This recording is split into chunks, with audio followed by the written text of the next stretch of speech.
Hey guys, Dave from Mountaintop Living here. Thanks for joining me today. Just wanted to do a quick overview of the importance of a quality dealership. You might just say, hey, I can go down to my local Kubota dealer, grab a tractor, and I'm on my way. But there's a lot of things to consider before you purchase from any one particular dealership. I live in an area where probably within 100 miles of me, there are at least 10 Kubota dealers. So I'm pretty fortunate to have a lot of choice. And within 10 miles, there's 5. So I have a good choice to pick a dealership that I want to work with. Now, with that said, when I purchased my tractor, I went down to my closest dealership about 5 miles away, and they could not get this tractor for me at the time. They had no lead times. They really didn't know. They wanted to try to upsell me to another tractor that they had on the lot, and I just wasn't interested in dealing with any of the emission stuff. And in hindsight, maybe that wouldn't have been a big deal.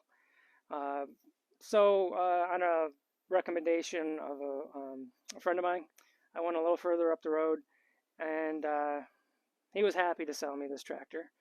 He did not have it on his lot, and he said he'd have it for me in a couple weeks. So that was December of 2020.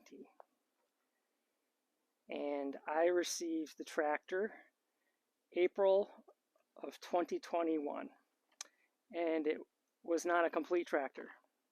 I still had to wait for snowblower parts to come in, which at that point in the year didn't need it.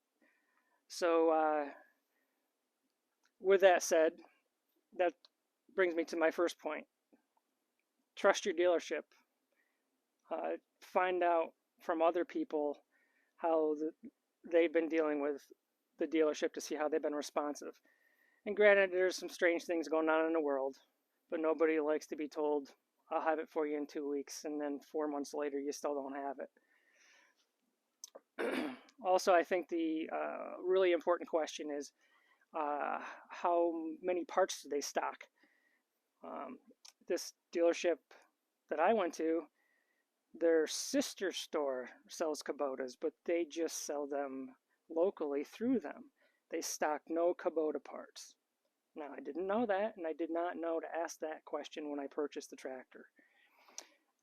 So how many sister ships does your dealership have so that they can access parts or equipment?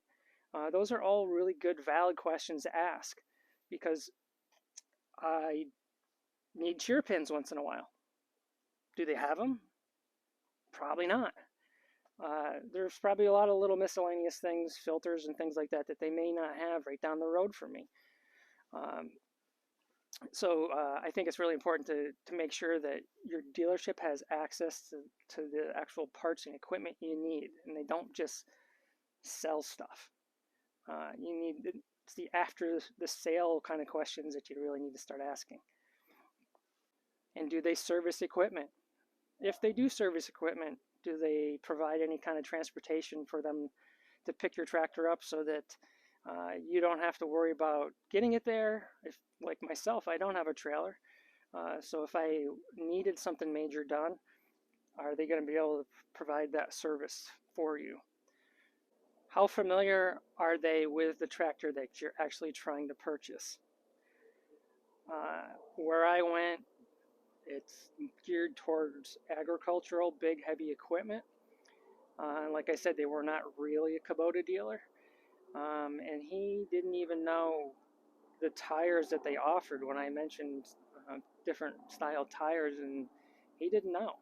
And, I kind of shrugged it off at the time. And maybe that was a cue to step away and talk to somebody more knowledgeable that knows what equipment, what attachments, all that goes hand in hand with selling a tractor. You don't want to just sell someone a tractor and then piece things together and hope it works. So it comes down to a few things here. And number one, you should be comfortable with your dealership. And any question should be a fair game question, and they shouldn't be irritated by it. They should be able to provide you parts and service. And if that's not happening at your local dealership, it might be worth going down the road just a little bit further to, so that you can experience long-term care from them. And I'm not saying that I'm going to have them change my oil and my hydraulics or anything like that. But if something really goes wrong, it's nice to know that there's somebody that you can call and say, hey, I need this picked up. Can you take care of it? And I'm not trying to bash anybody here, any one dealership. I'm just giving you my experience. This is just for first-time tractor buyers, as I was. I wasn't familiar with those kind of questions to ask. And I find in hindsight that these are important questions to talk about and ask. So I hope this helps a new tractor buyer, and maybe even an older tractor buyer who's experienced the same thing that I have. Um, uh, so anyways, hopefully you guys enjoyed this and it's helpful to someone. So thanks for sticking around and watching. I really appreciate it. Consider hitting the like button and the subscribe button. We'd like to have you back. I plan on doing a tractor review on this very shortly. As I said, I ended up receiving this in April of last year, so I've now had it officially 1 year. So we'd like to have you back for that. Thanks. We'll see you next time.